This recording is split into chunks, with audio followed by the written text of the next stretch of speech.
الحمد لله وكفى والصلاة والسلام على رسول المصطفى وعلى آله وصحبه ومن والاه. يقول الله سبحانه وتعالى في كلامه المجيد: أعوذ بالله السميع العليم من الشيطان الرجيم. بسم الله الرحمن الرحيم. وسارعوا إلى مغفرة من ربكم وجنة عرضها السماوات والأرض أعدت للمتقين. میرے بھائیو، دوستو اور ساتھیو، اسلام ایک ایسا مذہب ہے جس کی حقانیت میں کوئی شبہ نہیں ہے. جب سے اسلام چلا ہے اور جب تک قیامت نہ آ جائے یہ دین پھلتا پھولتا رہے گا. یہ الگ بات ہے کہ اس کی خدمت آپ نہ کریں، کوئی اور کرے گا. اللہ ایسے قوموں کو لاتا ہے جو اس دین کی خدمت کریں گے اور قیامت کی صبح تک کرتے رہیں گے. اللہ نے فرمایا سورہ فتح کے شروعات میں، بلکہ سورہ محمد صلی اللہ علیہ وسلم کے آخر میں، وَإِن تَتَوَلَّوْا يَسْتَبْدِلْ قَوْمًا غَيْرَكُمْ ثُمَّ لَا يَكُونُوا أَمْثَالَكُمْ.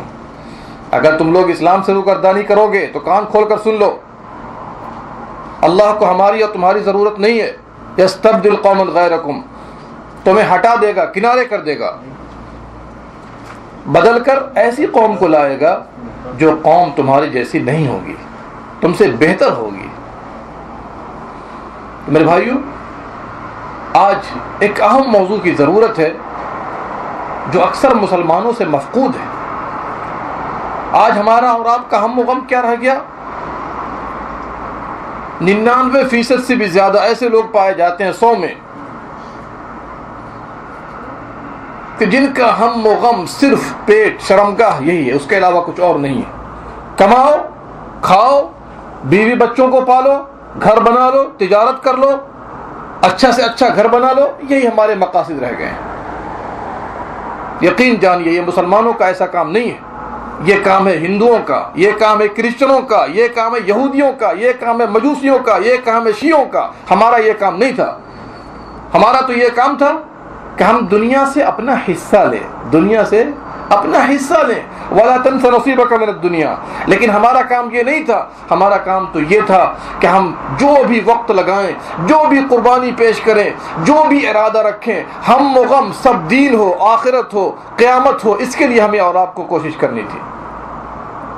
دیکھ نہ لیجیے اس کا انجام کیا نکلا. ہر جگہ صرف مسلمان مار کھا رہا ہے، مارنے والی ساری قوم ہے. کسی ملک میں یہودی مار رہے ہیں، کسی ملک میں نصرانی مار رہے ہیں مسلمانوں کو، کسی میں بودھسٹ مار رہے ہیں. مار کھانے والا صرف اہل سنت کا فرد ہے. اس کی وجہ کیا ہے؟ میں کبھی کبھی ایک مثال دے دیتا ہوں، کبھی ممکن آپ کو مثال اچھی نہ لگے، کہ دھوبی کا کتا نہ گھاٹ کا نہ باٹ کا. کیوں مثال دے رہا ہوں؟ کہ آج کے مسلمان نہ تو اس طرف آتے ہیں اسلام کی طرف کہ ہم مضبوطی سے اسلام کو کھڑا کر سکے اپنے درمیان، اور نہ اسلام سے باہر جا رہے ہیں. بھائی کوئی ایک کام تو کرو آپ. اور درمیان میں رہنے کی بنا پر ہر جگہ ذلیل و خوار ہے. نہیں، ایسا نہ کیجیے. آئیے اسلام کی طرف. ادخلوا فی السلم کافہ. اس کے سائے میں رہ کر آپ امن و امان حاصل کریں گے. اس کے سائے میں رہ کر آپ غیر مسلموں کے حملوں کو روکیں گے. اس کے سائے میں رہ کر عزت پائیں گے. وَلِلَّهِ الْعِزَّةُ وَلِرَسُولِهِ وَلِلْمُؤْمِنِينَ. بات کیا ہے؟ کمی کہاں رہ گئی ہمارے اندر؟ کیا کمی رہ گئی؟ آپ لوگوں نے کبھی غور کیا ہے؟ دنیا کے معاملے میں ہماری ہمت بہت بلند ہو گئی، دین کے معاملے میں ہم بالکل ڈاؤن ہو گئے اور ڈاؤن ہوتے جا رہے ہیں. اسی مناسبت سے میں نے آپ کے سامنے وہ آیت پڑھی تھی. اللہ نے فرمایا وَسَارِعُوا إِلَى مَغْفِرَةٍ مِّن رَبِّكُمْ وَجَنَّةٍ. دوڑو، دوڑ لگاؤ، سبقت کرو، کمپٹیشن کرو. کس کام میں؟ کس کام میں؟ آپ کہیے گا دکان جانے میں، کوئی کہے گا اوور ٹائم کمانے میں. اور دنیا کے کام کو صبح سے شام تک کرے گا، دین کا کوئی کام کرنے والا نہیں نظر آئے گا. دوڑ لگاؤ، چکر لگاؤ. لوگ کہتے ہیں کیا عشاء تک ڈیوٹی ہے، کوئی کہتا ہے مغرب تک ڈیوٹی ہے، کوئی کہتا ہے 10 بجے تک ڈیوٹی ہے. سبحان اللہ. ذرا مجھے یہ تو بتائیے کہ دین کا کام کب ہوگا اور کیسے ہوگا؟ اسی میں آپ کو وقت نکالنا ہوگا. جیسے آپ نے 12 گھنٹے 15 گھنٹے دنیا کو دیا، اسی طریقے سے کم از کم آپ 1 گھنٹہ 2 گھنٹہ تو دین کو دیجئے. اور یہی وجہ ہے کہ ہم روزانہ تنزلی کے شکار ہوتے جا رہے ہیں. اس کا نتیجہ کیا نکلا؟ گھر بار اہل و عیال میں پھنس کر کے رہ گئے. جو بھی وقت ملا ہم و غم کیا ہے کہ ہم صرف دوڑے گھروں کی طرف، دوڑے بچوں کی طرف، دوڑے بیوی کے کام میں، چوڑے مستشفى کی طرف، ہاسپٹلوں کی طرف، اور سارا وقت ہمارا اسی میں نکلتا جا رہا ہے. سبحان اللہ. کہاں گیا ادخلوا فی السلم کافہ، پورے طور پر اسلام میں داخل ہو جاؤ. کہاں گیا دین کے لیے محنت کرنا؟ کیا نبی صلی اللہ علیہ وسلم کے پاس بیویاں نہیں تھی؟ آپ کے پاس تو 1 بیوی ہے، ان کے پاس تو 9 بیویاں تھیں. آپ کے پاس تو بلڈنگ ہے، ان کے پاس تو جھوپڑی تک نہیں رہنے کو تھی. آپ کے پاس تو ثلاجے بھرے ہوئے، فریزر بھرے ہوئے گوشت اور کھانوں سے. ان کے پاس اللہ اکبر کھجور اور پانی، جن کو اسودان کہا جاتا ہے، ان کے سوا کچھ بھی نہ ہوتا تھا. کئی روز چولہے نہیں جلتے تھے کھانے کے لیے. انصاری صحابی جو آپ کے پڑوس میں ہوا کرتے تھے، دودھ پہنچاتے تھے. قربان جائیے فدا ہو ابی و امی. ان کا حال کیا تھا؟ پیٹ پر پتھر باندھ کر کے دین کو قائم کیا کرتے تھے، بلند کیا کرتے تھے. اللہ اکبر. خود بھی نہ پیتے، خود نہ پیتے، اپنی بیوی بچوں کو پلا دیا کرتے تھے. کہاں گئی قربانیاں؟ ہماری ساری قربانیاں کس کے لیے؟ صرف بال بچوں کے لیے. ان کی ساری قربانی کس کے لیے تھی؟ اللہ کے لیے تھی، دین کے لیے تھی. میرے بھائیوں، ہم دین کے معاملے میں نہایت پست ہوتے جا رہے ہیں. اور یہی وجہ ہے کہ دیکھیے آج پارک آباد ہیں، مسجد غیر آباد ہونے لگے. مزار آباد ہو گئے، مسجدیں ویران ہونے لگی. اللہ اکبر. یہی تو وجہ ہے کہ ہم ذلیل و خوار ہو رہے ہیں. یقین جانیے 24 گھنٹے کے اندر آپ نے کتنا وقت لگایا ہے دین کے بارے میں سوچنے کے لیے؟ کتنا وقت لگایا ہے بتائیے مجھے. اپنا محاسبہ کیجیے آپ. اور ہماری گراوٹ کا عالم کیا ہو گیا کہ فجر کی نماز کا معاملہ ایسا ہو گیا ہے جیسے پہاڑ کو ہلانا ہے، جیسے پہاڑ کو ہلانا ہے. میرے بھائیوں دیکھ لیجیے اچھے مسلمانوں کی حالت بتا رہا ہوں. 4 وقت نماز پڑھے گا، اور 4 وقت میں بھی عام طور پر لوگ کہاں نظر آتے ہیں؟ آخری صفوں میں. کوئی 1 رکعت مکمل کر رہا ہے، کوئی 2 رکعت مکمل کر رہا ہے، کوئی بھاگ کے دوڑ کے جا رہا ہے. اسلاف کرام ایسے تو نہیں تھے. عشاء میں نکلتے ہیں ہم کھانے کی طرف جاتے ہیں، اذان ہوتی ہے نماز کے لیے ہم کھانے کی طرف جاتے ہیں. کہاں جاتے ہیں؟ کھانے کی طرف جاتے ہیں. اسلاف کرام 25 سال سے ان میں سے ایک نے کہا اذان ہوتی ہے اور 25 سال سے میں مسجد میں ہوتا ہوں. کہاں ہوتا ہوں؟ مسجد میں. سعید بن المسیب کے بارے میں آیا ہے. بس سوچ کو بدلیے، فکر کو بدلیے. اللہ سبحانہ و تعالی آپ کی حالت کو بدل دے گا. ان اللہ لا یغیر ما بقوم حتی یغیروا ما بانفسہم. اللہ کسی قوم کی حالت کو نہیں بدلتا جب تک قوم اپنی حالت کو خود نہ بدلے. تو میں نے کہا وسارعوا الی مغفرۃ من ربکم. دوڑو، کمپٹیشن کرو، بھاگو، دوڑ لگاؤ. کس طرف؟ دنیا کی طرف نہیں، مغفرت کی طرف دوڑ لگاؤ. جی ارے ایسے کام کرو دوڑ بھاگ کر کے کہ اللہ کو آپ کی یہ ادا پسند آ جائے. وجنت عرضها السماوات. ہمیں معاف کر دے، ہمیں بخش دے، ہمارے درجات کو بلند کر دے اور ایسی جنت میں داخل کر دے. عرضها السماوات والارض. جس کی چوڑائی، جس کا عرض آسمانوں اور زمین کے برابر ہے. لیجیے اس طرف دوڑ لگاؤ. یہ چند دنوں کے لیے تم اپنی آخرت کو تباہ کر رہے. ایسا نہ کیا کیجیے. میرے بھائیوں ہمیشہ یاد رکھیے گا اس بات کو، یہ دین ہمارے درمیان سے رسوا ہوتا جا رہا ہے. کیوں رسوا ہوتا جا رہا ہے؟ کہ ہم اور آپ دین کا اہتمام نہیں کرتے ہیں، دین کی فکر نہیں کرتے ہیں. لہذا اس بات کو ہمیشہ مد نظر رکھیے. دنیاوی نقصان ہو کوئی بات نہیں ہے، کام کا نقصان اگر کچھ ہو بھی گیا کوئی بات نہیں، اللہ اس میں برکت دے دے گا. لیکن ہمارا اور آپ کا جو کام ہے، جو مین کام ہے، وہ یہ ہے کہ آخرت کے لیے، دین کے لیے اپنے آپ کو وقف کیجیے. جو بھی سوچئے دین کے لیے سوچئے، جو بھی سوچئے پیارے نبی صلی اللہ علیہ وسلم کے جو حقوق ہم پر عائد ہوتے ہیں اس کے لیے سوچئے. اسی طریقے سے اللہ سبحانہ و تعالی دوسرے مقام پر فرماتا ہے وَفِي ذَلِكَ فَلْيَتَنَافَسِ الْمُتَنَافِسُونَ. اسی کام میں سبقت کرنے والوں کو سبقت کرنا ہے. اللہ نے فرمایا فَاسْتَبِقُوا الْخَيْرَاتِ. نیک کام میں سبقت کیا کرو، دنیاوی کام میں سبقت نہ کیا کرو. دنیا تو اتنی ہی ملے گی جتنی اللہ نے آپ کے لیے لکھ دی ہے. اس سے زیادہ نہ ملنے کو ہے، نہ اس سے کم ملنے کو ہے.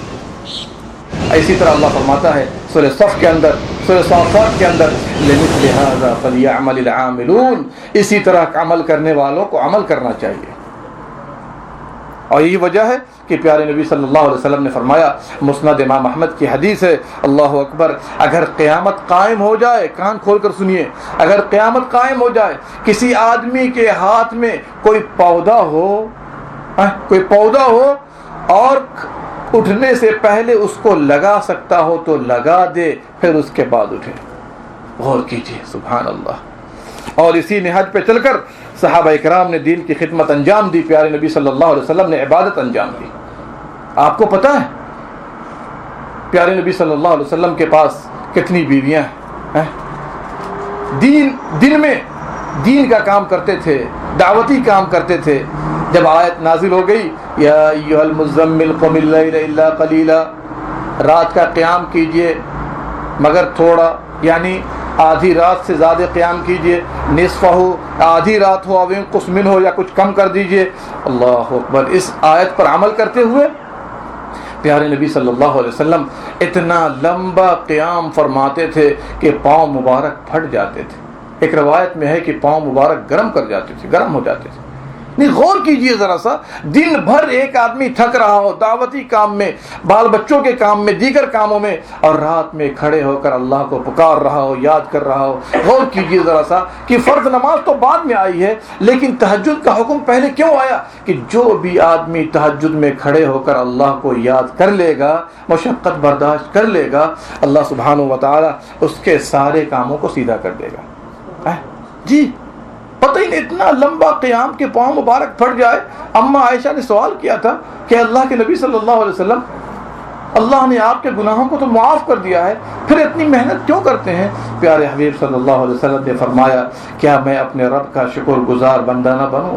سوچ دیکھیے، بلند ہمتی دیکھیے، تھک رہے ہیں لیکن عبادت کرنے میں ساری تھکان دور ہو رہی ہے۔ آج ہم تھکتے ہیں تو صرف کوشش یہ ہوتی ہے کہ صرف نیند پورے کریں ہم، اور کچھ کام نہ کریں، یہی کوشش ہماری ہوتی ہے۔ اور اسی نہج پہ چل کر پیارے نبی صلی اللہ علیہ وسلم کے صحابہ کامیاب ہوئے، اور یہی وجہ ہے کہ بدر کا مقام ہے۔ کون سا مقام ہے؟ بدر کا مقام ہے۔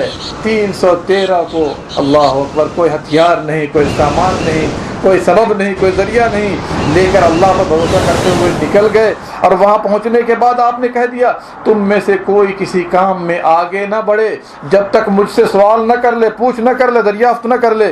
مشرکین قریب ہوئے اور آپ صلی اللہ علیہ وسلم نے فرمایا، قوموا الی جنت عرضها السماوات والارض، تم سب کھڑے ہو جاؤ اس جنت کی طرف دوڑنے کے لیے جس کی چوڑائی آسمانوں اور زمینوں کے برابر ہے۔ ایک صحابی کھڑے ہوئے جن کا نام تھا عمیر بن حمام، انہوں نے کہا، اے اللہ کے نبی صلی اللہ علیہ وسلم، ہم لوگ جنت کی طرف دوڑیں جن کی چوڑائی آسمانوں اور زمینوں کے برابر ہے؟ کہا اس طرف دوڑنا ہے ہم سب لوگوں کو۔ کہا بخن بخن، تب تو بڑی اچھی بات ہے۔ پیارے نبی نے فرمایا، پھر کون سی بات کی تم تصدیق کر رہے ہو؟ کہا کہ نہیں، میں تو چاہ رہا ہوں کہ میں ان لوگوں میں سے ہو جاؤں جو اللہ کی راہ میں سبقت کروں، دوڑ لگاؤں، اور اللہ سبحانہ و تعالی اہل جنت میں سے ہمیں لکھ دے۔ آپ نے فرمایا، تو انہی میں سے ہے، تو انہی میں سے ہے۔ اللہ اکبر۔ کھجور کھا رہے تھے، اور جب یہ سنا کہ ہم لوگوں کو سبقت کرنا ہے، کھجور کو پھینکا اور گئے اللہ کی راہ میں بھاگتے ہوئے، اور اللہ کے دشمنوں سے مقابلہ کر کے شہید ہو گئے۔ بتائیں، یہ انتظار نہ کیا کہ کھجور کھا کر ختم کر دیں پھر چلیں گے، طاقت پیدا ہو جائے گی، نہیں، اللہ کی راہ میں، اللہ کے اعمال میں، اللہ کے کاموں میں سبقت کرنے کا مطلب یہی ہے کہ اپنے سارے کاموں کو پیچھے کیجئے، اللہ کے سارے کاموں کو آگے کیجئے گا تو اللہ سبحانہ و تعالی آپ کو آگے بڑھا دے گا۔ اور بلند ہمتی کی بہت سی مثالیں ہیں، ان میں سے ایک اور مثال لے لیجئے، وقت نہیں ہے۔ انس بن مالک فرماتے ہیں، انس بن نضر رضی اللہ عنہ کا واقعہ احد کے اندر معروف ہے، سنا ہے کہ نہیں سنا آپ نے؟ اللہ اکبر۔ ایسے واقعات کو پڑھنے کے بعد رونگٹے کھڑے ہو جاتے ہیں کہ ہمارے ان اسلاف نے کیا خدمت کی ہے اور آج ہم کس چیز میں الجھ کر کے رہ گئے۔ انس بن نضر کو پتا چلا کہ افواہ اڑی کہ نبی صلی اللہ علیہ وسلم شہید ہو گئے، افواہ اڑ گئی، لوگوں نے افواہ اڑا دیا۔ آج بھی بہت سی افواہیں اڑائی جاتی ہیں تو ہم لوگ افواہوں کے پیچھے پڑ جاتے ہیں، تصدیق کرنے کی کوشش نہیں کرتے۔ کیا ہوا؟ افواہ اڑ گئی کہ پیارے نبی صلی اللہ علیہ وسلم شہید ہو گئے۔ کتنے صحابہ اپنے کام کو چھوڑ کے بیٹھ گئے کہ جب نبی ہی نہ رہے تو ہم لوگ کیا کریں گے اب؟ انس بن نضر آئے اور بعض صحابہ کرام آئے، کہا جی کیا ہو گیا، تم لوگوں کو بیٹھ گئے تم لوگ؟ کہا جی سنا ہے کہ نبی صلی اللہ علیہ وسلم شہید ہو گئے، کہا سنو اگر پیارے نبی شہید ہو گئے تو جس کام کے لیے انہوں نے شہادت لے بھی دی تم بھی اس کام کی طرف دوڑو، اللہ رب العالمین تمہیں بھی اس درجے سے نوازے گا۔ چنانچہ انس بن نضر فرماتے ہیں میں احد کی طرف آگے جا رہا تھا تو احد پہاڑ سے جنت کی خوشبو آ رہی ہے۔ کیا خوشبو آ رہی ہے؟ جنت کی خوشبو آ رہی ہے، اور گئے کفار و مشرکین سے لڑتے ہوئے اللہ کی راہ میں اپنے آپ کو قربان کر دیا۔ یہ نہ سوچا گھر میں بیوی بھی ہے، گھر میں ہم لوگ یہی سوچتے ہیں نا، گھر میں بیوی بھی ہے، گھر میں بچے بھی ہیں۔ نہیں جی، اللہ سبحانہ و تعالیٰ یہ نہیں فرماتا ہے کہ بیوی بچوں کا خیال نہ کرو، کرو، لیکن کم از کم اتنا تو ہونا چاہیے کہ اللہ کے دین کو سر بلند کرنے کے لیے ہم جان مال ہر چیز کو وقف کریں، جس طرح ہمارے اسلاف کرام نے وقف کیا ہوا تھا۔ آپ آگے چلیے، اگر آپ اس سے آگے نکلتے ہیں صحابہ کرام کی زندگی سے تو تابعین کا دور آتا ہے۔ اللہ اکبر، بڑے بڑے تابعین کا مرحلہ ہے، تبع تابعین کا مرحلہ ہے۔ ان کی زندگیوں کو دیکھیں گے آپ، 24 گھنٹے کا جو وقفہ ہے، اللہ اکبر، دین کے لیے انہوں نے وقف کر دیا، دین کے لیے انہوں نے اللہ کی راہ میں قربان کر دیا ہے۔ چنانچہ آپ کو پتہ ہونا چاہیے امام احمد بن حنبل رحمۃ اللہ علیہ کا مشہور واقعہ ہے، جب ان کو فتنہ خلق قرآن میں ایک مشہور واقعہ ہے، اس تفصیل میں بھی جانا نہیں چاہتا، جب ان کو جیل میں ڈالا گیا صرف ایک مسئلے کے لیے کہ قرآن مخلوق ہے یا اللہ کا کلام، قرآن مخلوق ہے یا اللہ کا کلام۔ بڑے بڑے علماء جن کا نام چلتا تھا اس زمانے میں، انہوں نے دباؤ میں آ کر کے کہہ دیا، شبہات میں پڑھ کر کے کہہ دیا جی قرآن کیا ہے؟ مخلوق ہے۔ کیوں؟ اللہ خالق کل شیء، اللہ ہر چیز کا پیدا کرنے والا ہے۔ انہوں نے بھی کہنا شروع کر دیا اللہ ہر چیز کا پیدا کرنے والا ہے، تو قرآن بھی اللہ کا پیدا کردہ کلام ہے۔ ایسے شبہات والی آیتوں کو آج بھی لوگ پیش کر دیتے ہیں تو لوگ گھبرا جاتے ہیں۔ کیا کرتے ہیں؟ گھبرا جاتے ہیں۔ امام احمد بن حنبل رحمۃ اللہ علیہ، امام اہل سنت سے سوال کیا گیا، دیکھیے کتنا بڑا مسئلہ ہے، کتنا بڑا مسئلہ ہے۔ ان کو جیل میں ڈال دیا گیا، اور آج کے جیل کی طرح اس زمانے کا جیل نہیں ہوتا تھا، آج تو لائٹیں بھی ہیں، آج تو اے سی بھی ہے، سب کچھ آج اس میں، لیکن اس زمانے کا حال کیا تھا؟ بالکل اندھیرے کوٹری کی طرح سے ڈال دیا گیا۔ اللہ اکبر، پتہ یہ کیا ہم و غم تھا ان لوگوں کا، اندھیرے میں جیل میں پڑے ہوئے ہیں، اور اندھیرے میں ہاتھ کو بڑھاتے ہوئے سوچ رہے ہیں کہ پانی مل جائے کہ کم از کم وضو کر کے نماز پڑھ لوں۔ کیا فکر ہے اس وقت بھی؟ ہم اور آپ جیل میں ڈالے جائیں گے، سوچتے سوچتے ممکن ہے آدھی جان تو ایسی نکل جائے گی۔ نکلتی ہے کہ نہیں نکلتی ہے لوگوں کی؟ نہیں۔ کہا جی جیل میں ڈال دیے گئے تو کوئی مسئلہ نہیں ہے، اللہ کی راہ میں ہمیں، لیکن ہاتھ بڑھاتے ہوئے دیکھا تو ماشاءاللہ پانی نظر آیا، لیکن پانی بھی اتنا ٹھنڈا، ٹھنڈی کا زمانہ تھا کہ آدمی اس میں ہاتھ نہیں ڈال سکتا تھا۔ ایسے موقع پر تیمم کرنا جائز تھا، تیمم کرنا جائز تھا، لیکن ہاتھ بڑھا کر بمشکل انہوں نے وضو کیا اور اللہ کی عبادت میں لگ گئے۔ سوچئے ہم و غم کیا ہے، نہیں کیا ہم و غم ہے بتائیے؟ اللہ سبحانہ و تعالی ہم سے راضی ہو جائے، کوئی کام ایسا نہ ہو جائے مجھ سے کہ اللہ سبحانہ و تعالی ناراض ہو جائے۔ اور یہی وجہ ہے، یہی امام احمد بن حنبل سے پوچھا گیا کہ مومن کب آرام محسوس کرتا ہے؟ کیا فرمایا؟ جب اپنا قدم جنت میں ڈال لے، جب اپنا قدم جنت میں ڈال۔ تو جنت ہی ہمارا ہم و غم ہے، اگر وہ چیز حاصل ہو جائے تو اللہ سبحانہ و تعالی ایسے لوگوں کو کامیاب کر دیتا ہے۔ میں قرآن سے دلائل پیش نہیں کر رہا ہوں کہ بڑے بڑے ہمت والوں نے کس طرح سے اللہ رب العالمین کے دین کی کوشش کی ہے، ارے ایسے ایسے لوگ گزرے۔ سورہ آل عمران کھول کر دیکھیے، اللہ فرماتا ہے رب انی نذرت لک ما فی بطنی محررا، پیٹ میں بچہ ہے، پیٹ میں بچہ ہے، فکر ہے کہ ولادت ہوگی تو اللہ کے دین کے لیے وقف کر دیں گے، جی جس طرح سے مریم کے واقعہ میں موجود ہے۔ پیٹ میں بچہ معلوم نہیں مذکر ہے مؤنث ہے، لیکن دین کے لیے وقف کرنے کو پہلے سے سوچ رہے ہیں کہ اللہ تعالیٰ جو بھی دے گا اللہ کے دین کے لیے وقف کر دیں گے۔ کیا ہماری اور آپ کی سوچ اس طرح ہے؟ نہیں ہے۔ کیا آپ اس صحابی کا واقعہ بھول گئے، ربیعہ بن کعب اسلمی؟ اللہ اکبر، نبی صلی اللہ علیہ وسلم کی خدمت کیا کرتے تھے، تہجد کے وقت میں چپل بڑھا کے دے دینا، جوتا بڑھا کے دے دینا، مسواک بڑھا کے دے دینا۔ پیارے نبی صلی اللہ علیہ وسلم نے خوش ہو کر کہا ربیعہ کچھ مانگنا ہو تو مانگ لو، کچھ مانگنا ہو تو۔ آپ ہوتے تو کیا مانگتے؟ کیا مانگتے؟ کیا مانگتے؟ کہتے تھے کہ ذرا آدھی بادشاہت مل جائے دنیا کی، پیسے مل جائے، دینار درہم مل جائے۔ یہی سوچ ہماری آج بہت گھٹیا سوچ ہو گئی آج ہماری۔ کیا کہا؟ بلند ہمتی دیکھیے کہ اللہ کے نبی صلی اللہ علیہ وسلم میں چاہتا ہوں کہ جنت میں آپ کے ساتھ رہوں. یعنی سوچ دیکھیے ذرا سا, ایک تو جنت میں جاؤں اور دوسرے آپ کے ساتھ رہوں. تو آپ صلی اللہ علیہ وسلم نے فرمایا کچھ اور مانگ لے. یہ تو بہت بڑی بات ہو گئی نا کہ جنت میں بھی چلا جاؤں اور جنت میں بھی اعلیٰ جنت میں چلا جاؤں کہ آپ کے ساتھ رہوں. ظاہر سی بات ہے جنت میں جو آپ کا مقام ہے کسی اور کا مقام نہیں. پیارے نبی صلی اللہ علیہ وسلم نے فرمایا کچھ اور مانگ لے. اللہ اکبر.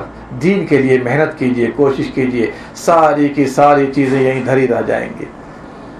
انہوں نے کہا نہیں بس وہی چاہیے, ایک ہی ہم و غم ہے ہمارا, جنت اور آپ کی رفاقت. جنت میں آپ کی رفاقت. آج فجر کے لیے لوگوں کو اگر رسی میں باندھ کر کے کھینچا جائے پھر بھی لوگ اٹھنے کو تیار نہیں.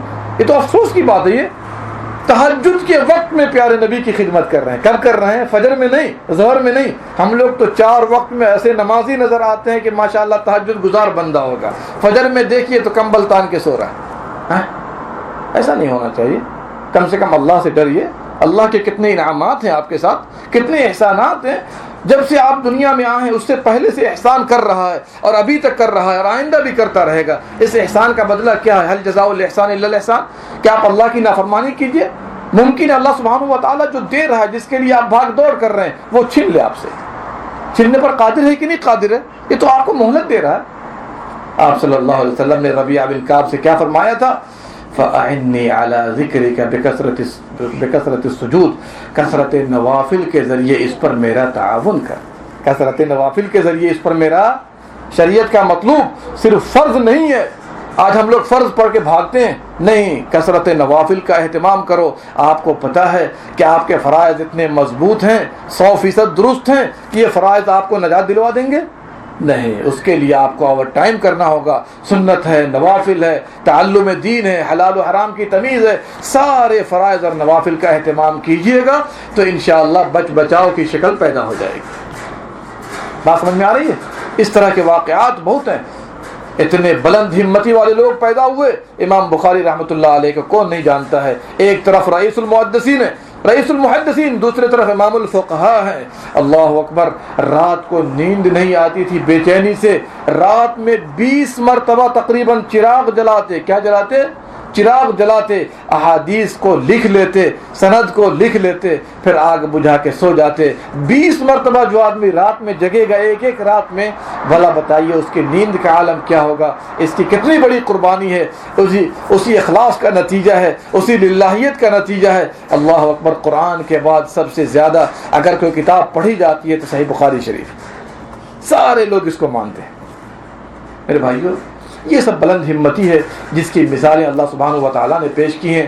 قرآن میں درجنوں مثالیں ہیں. میں اس مثال میں جانا نہیں چاہتا, لیکن میں اتنا کہنا چاہتا ہوں مختصر انداز میں, کیونکہ وقت قریب آ رہا ہے, کہ ہم اور آپ اپنی ہمت کو بلند کیجئے.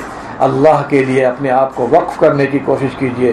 جو بھی وقت ملے کام کاج سے اللہ کے کام میں لگائیے, دین سیکھنے میں لگائیے, دین کو عام کرنے میں لگائیے, تاکہ دنیا سے نکلنے کے بعد نجات کی شکل نکل آئے. اور جب بھی کام میں بھی رہیے تو دین کا ہم غم رکھیے. کتنے لوگ راہ حق سے دور ہیں, کتنے لوگ نمازوں سے دور ہیں, کتنے لوگ دین سے دور نظر آتے ہیں, کتنے شرابی ہیں, کتنے گانے بجانے میں مست ہیں, کتنی عورتیں بے پردہ ہو جاتی ہیں دوسروں کے سامنے جا کر. میرے بھائیو, یہ سب ہمارے ہاتھوں میں امانت ہے. اللہ رب العالمین نے آپ کو اس بات کی توفیق دی ہے, آپ کو یہاں بیٹھا دیا, آپ کو سنوا رہا ہے تاکہ آپ پر اتمام حجت ہو. دنیا سے نکلنے کے بعد اللہ رب العالمین آپ سے سوال کرے گا اور آپ کو اس کا جواب دینا ہے. اس کی تیاری کر لیجئے. موت بہت قریب ہے. کب جھٹکا لگ جائے گا یہ کسی کو نہیں پتا ہے. اپنی ہمت کو بلند کیجئے. صحابہ اکرام, تابعین اعظام, ائمہ اربعہ اس طرح کی قربانیاں بہت پیش کر کے دنیا سے رخصت ہو گئے. اتنی قربانیوں ہی کے بنا پر 1400 سال پہلے, 1300 سال پہلے دنیا سے گئے, لیکن ہمارے سامنے وہ ایسے ہیں جیسے وہ زندہ ہیں. ہم ان سے بات کر رہے ہیں, ان کی مثالیں پیش کر رہے ہیں, ان کے کارنامے پیش کر رہے ہیں. بھلا بتائیے 1400 سال پہلے کا دنیا سے گیا ہوا آدمی اور آج ہمارے سامنے زندہ نظر آئے, ان کی باتیں ہم پیش کر رہے ہیں. یہ اس بات کی دلیل ہے کہ انہوں نے اخلاص کے ساتھ, للہیت کے ساتھ اللہ کے دین کے لیے محنت کی. اللہ رب العالمین نے ان کو ہمیشہ کے لیے زندہ کر دیا ہے. اللہ سبحانہ و تعالیٰ سے دعا گو ہوں رب العالمین ہم تمام لوگوں کو اخلاص اور اللہیت سے نوازے، رب العالمین ان اعمال کی توفیق دے جس سے رب العالمین راضی ہوتا ہے۔ دن اور رات جو بھی ہم کوشش کریں وہ اللہ کے لیے کریں۔ اگر آپ اللہ کے لیے آخرت کے لیے کریں گے تو اللہ سبحانہ و تعالیٰ آپ کی دنیا کو بھی بہتر کر دے گا، آخرت کو بھی بہتر کر دے گا۔ اور اگر صرف دنیا کے بندے ہو کر کے رہ جائیں گے تو یاد رکھ لیجئے ایسے کام تو غیر مسلم بھی کر رہے ہیں، پھر ہم میں اور آپ میں کیا فرق رہ جائے گا۔ اللہ سبحانہ و تعالیٰ ہم سب لوگوں کو ہدایت سے نوازے، ہماری خواتین کو ہدایت سے نوازے، ہم سب کو دین کے اہتمام کی توفیق بخشے، ہماری خواتین کو بھی ہر ناحیے سے حیا، شرم، پردہ اس کو عام کرنے کی توفیق دے اور اللہ کے لیے ساری عبادتوں کو بجا لائیں۔ ربنا تقبل منا انك انت السميع العليم وتب علينا انك انت التواب الرحيم۔ سبحان ربنا رب العزة عما يصفون وسلام على المرسلين الحمد لله۔